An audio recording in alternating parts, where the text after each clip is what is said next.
Hello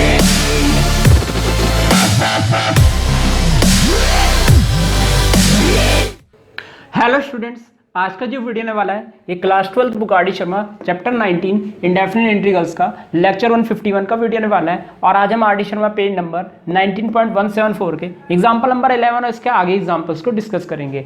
तो चलिए सबसे पहले हम एग्जाम्पल नंबर 11 को डिस्कस कर लेते हैं। तो देखिए ये जो एग्जाम्पल नंबर 11 है इसको आप पेपर से एक हफ्ते पहले जरूर पढ़ के रख लीजिएगा, क्योंकि ये ऐसा क्वेश्चन है जो आप पेपर से एक हफ्ते पहले नहीं पढ़ेंगे तो आप इसको पेपर में नहीं कर पाएंगे अगर ये क्वेश्चन पेपर में आता है। तो मैं आपसे रिक्वेस्ट करता हूँ पेपर से एक हफ्ता पहले इस क्वेश्चन को पढ़ के जरूर जाइएगा। तो चलिए हम इस क्वेश्चन को कर लेते हैं। तो सबसे पहले हमें जो भी गिवन होता है उसको हम आई मान लेते हैं। तो let I equal to integration sine X upon में यहाँ पे है साइन 4x dx। तो ये क्वेश्चन हमें यहाँ पे गिवन है, इसको आप इक्वेशन नंबर कैपिटल A मान लीजिए। अब देखिए यहाँ पे साइन का एंगल है x और यहाँ पे साइन का एंगल है 4x।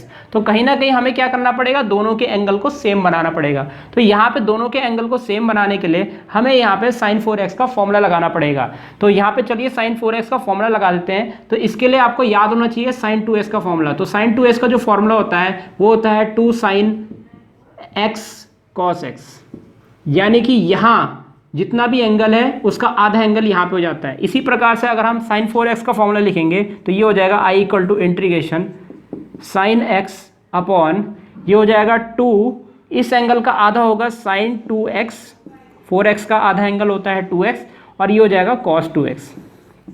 तो इस प्रकार से ये हो जाएगा। तो आपको बस यही याद रखना है कि यहाँ पे जितना एंगल होगा उसका आधा एंगल यहाँ पे हो जाता है राइट हैंड साइड में। उसी प्रकार से यहाँ पे 4x एंगल है तो उसका आधा एंगल हो जाएगा 2x, तो यहाँ पे 2x एंगल आ जाएंगे। अब देखिए यहाँ से आपको करना क्या है, यहाँ पे आपको sin 2x दिख रहा होगा तो यहाँ पे आप sin 2x का फॉर्मूला लगा देंगे। तो चलिए यहाँ पे हम क्या करेंगे, देखिए इस 2x एंगल को 1x एंगल में चेंज करने की कोशिश करेंगे, क्योंकि न्यूमिनेटर में एंगल क्या है 1x है। तो चलिए इसको 1x एंगल में चेंज कर देते हैं। तो i इक्वल टू यहाँ पे हो जाएगा इंटीग्रेशन sin x अपॉन 2। अब देखिए sin 2x का जो फॉर्मूला होता है वो होता है 2 sin x cos x और आगे है हमारा यहाँ पे cos 2x और आगे है dx। तो कुछ इस प्रकार का हो जाएगा यहाँ पे।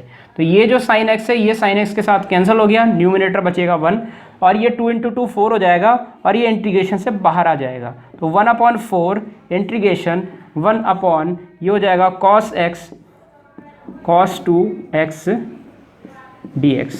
तो ये क्वेश्चन कुछ इस प्रकार का बन गया।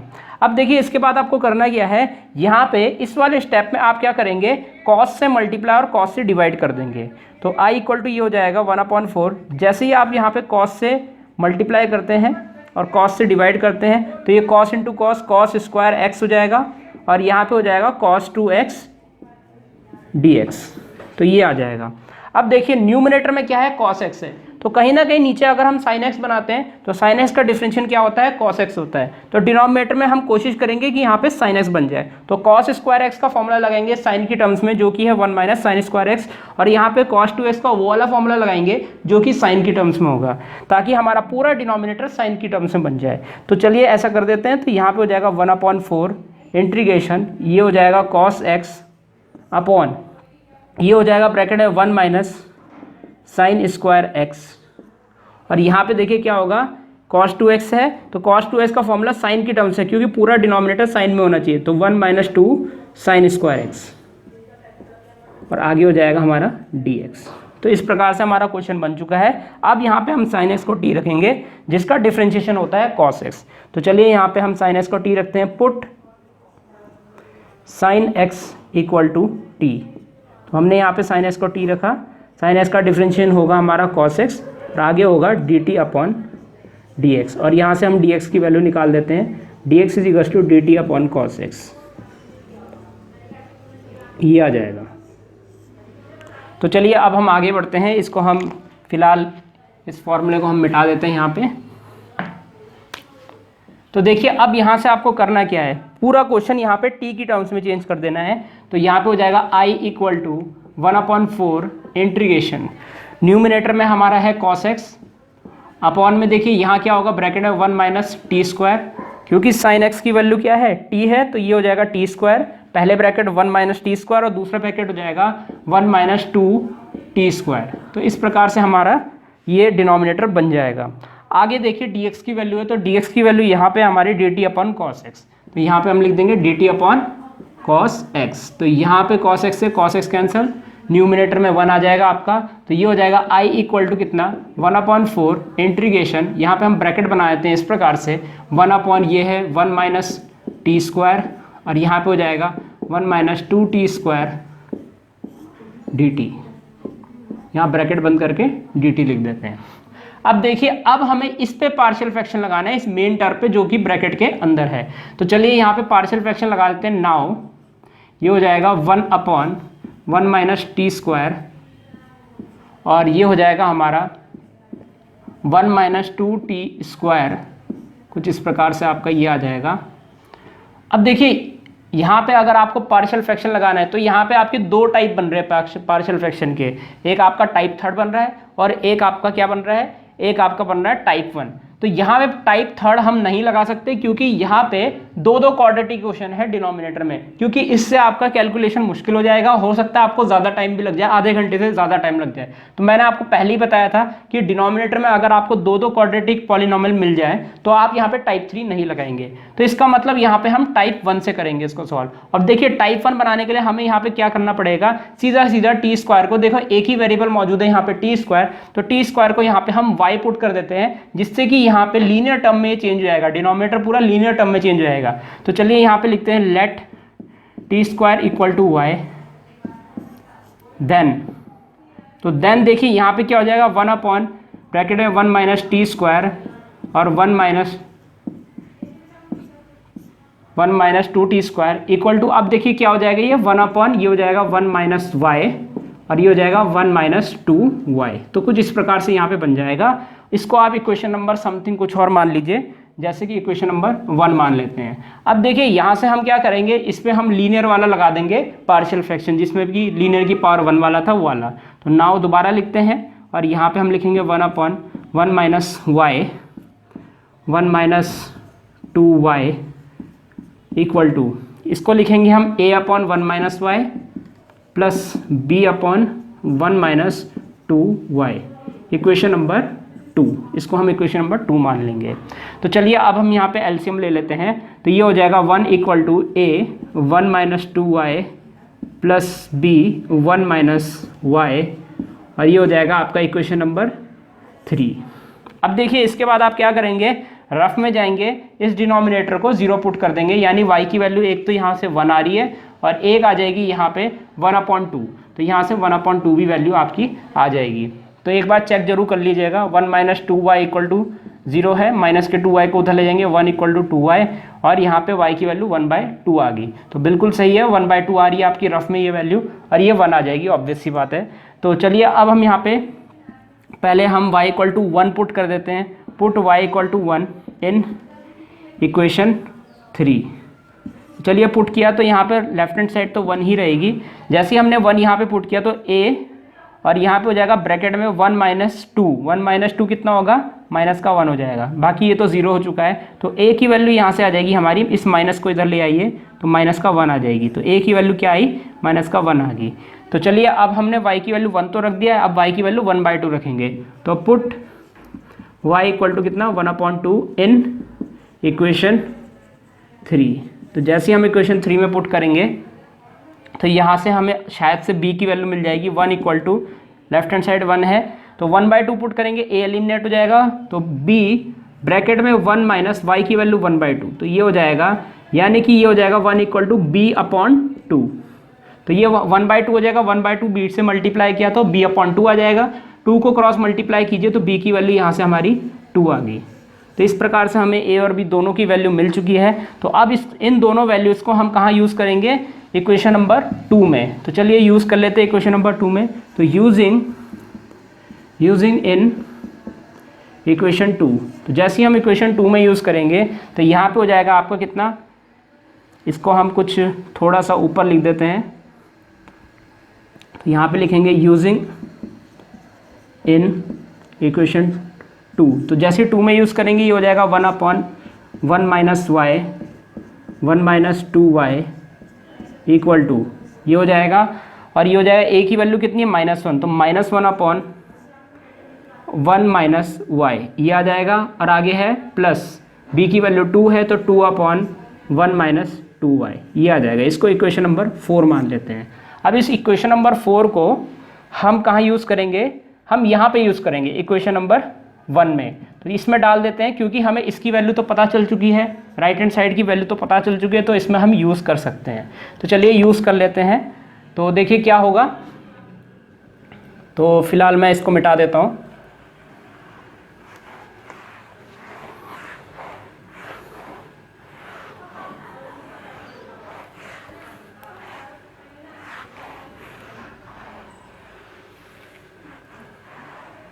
तो देखिए इक्वेशन नंबर 4 को इक्वेशन नंबर जैसे ही हम इक्वेशन नंबर 2 में यूज़ करेंगे, तो यहाँ पे देखिए क्या आएगा, इक्वेशन नंबर 1 में यूज़ करेंगे। हाँ जी, तो यहाँ पे क्योंकि हमने इसकी वैल्यू तो निकाल दी है, ए और बी की वैल्यू पुट कर दी है, तो इक्वेशन नंबर 1 में पुट करेंगे।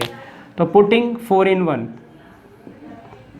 पुटिंग इक्वेशन 4 in इक्वेशन 1, तो ये हो जाएगा 1/1 माइनस टी स्क्वायर, ये हो जाएगा 1 माइनस 2t² इक्वल टू, और इस पूरे राइट हैंड साइड की वैल्यू जो है वो ये है इक्वेशन नंबर 4 में, तो इसको हम यहाँ लिख देंगे, जो कि -1 कितना है 1 माइनस वाई, प्लस ये हो जाएगा 2/1 माइनस 2y। तो कुछ इस प्रकार से यहाँ पे हमारा ये क्वेश्चन हो जाएगा।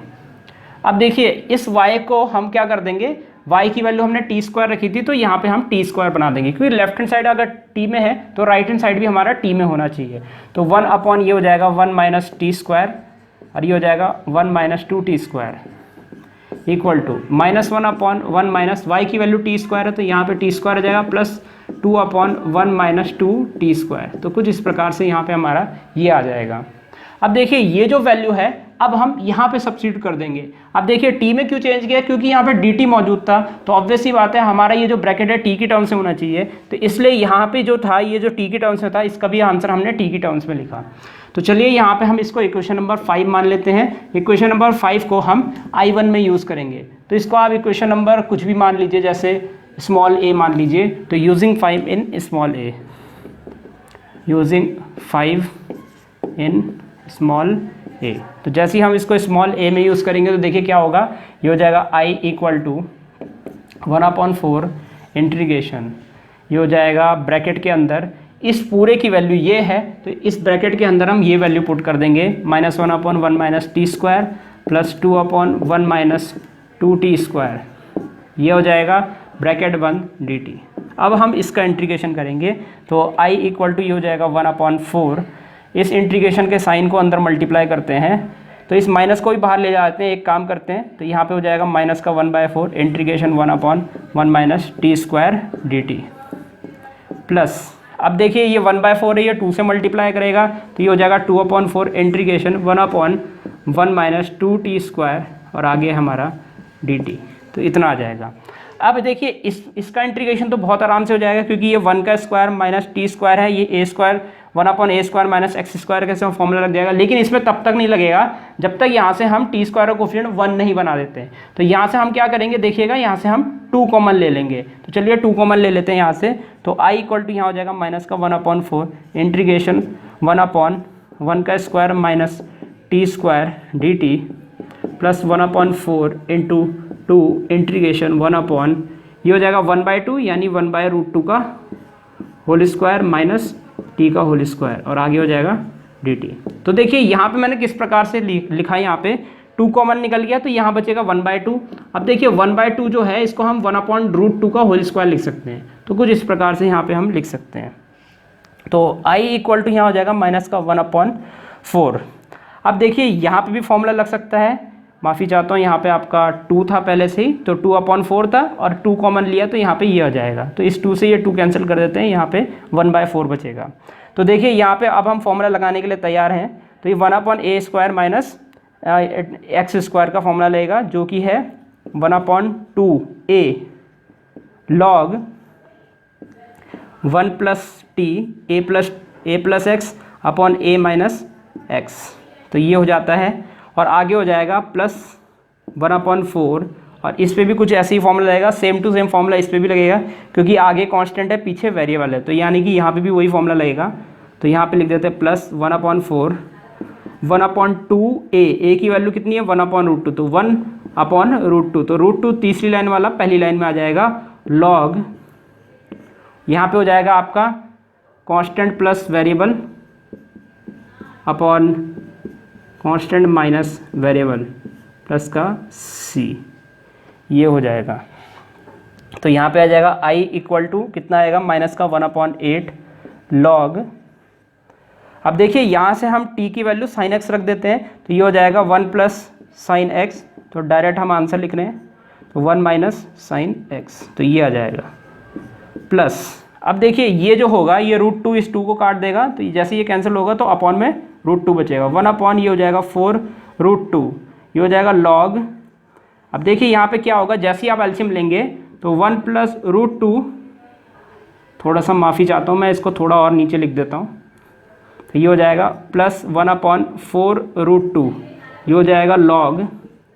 तो जैसे ही हम एलसीएम लेंगे देखिएगा ये हो जाएगा 1 प्लस √2t, तो 1 प्लस √2 और t की वैल्यू है हमारी साइन एक्स, तो ये आ जाएगा साइन एक्स, और अपॉन में देखिए यहाँ पे क्या होगा, यहाँ पे हो जाएगा 1 माइनस √2t और t की वैल्यू है यहाँ पे साइन एक्स, ब्रैकेट बंद करके प्लस का c आ जाएगा ये।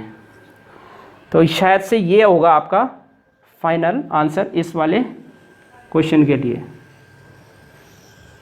तो उम्मीद करता हूँ यहाँ पे आपको समझ में आ गया होगा। तो यही होगा हमारा इस वाले क्वेश्चन का, इसको मैं फ़िलहाल मिटा देता हूँ, और जो फाइनल आंसर होगा वो है हमारा, अगर आपको नज़र नहीं आ रहा तो मैं इसको बोल देता हूँ, i इक्वल टू माइनस का 1/8 लॉग, मॉड के अंदर है 1 plus sign X upon 1 minus sine x plus 1/4√2 log 1 plus √2 sign X upon में 1 माइनस √2 साइन एक्स प्लस का c। ये है आपका इस वाले क्वेश्चन का फाइनल आंसर। तो इस प्रकार हमारा ये वाला एग्जाम्पल यहीं पर समाप्त होता है।